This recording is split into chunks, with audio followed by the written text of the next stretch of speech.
ঘরের টিন খুলে খোঁড়া হচ্ছে কবর। 3.5 হাত মাটি না পেয়ে ঘরের ভেতরেই মাকে কবর দিচ্ছেন সন্তানরা।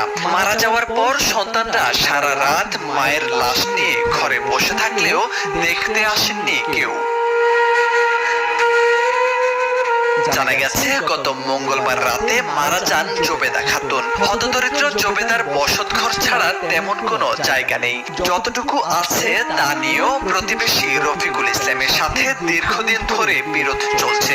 বিরোধীকৃত সেই জায়গায় বহুতল ভবন নির্মাণ করছেন রফিকুল। মারা যাওয়ার পর জোবেদার সন্তানরা তাদের কাছে কবরস্থানে দাফন করতে 3.5 হাত জায়গা চান। 1 মিনিটে নগদ ইসলামিক অ্যাকাউন্ট খুলতে ডায়াল করুন 4167#। কিন্তু পূর্বের সেই বিরোধের জন্য কিছুতেই তাকে কবর দিতে জায়গা দিবেন না তারা।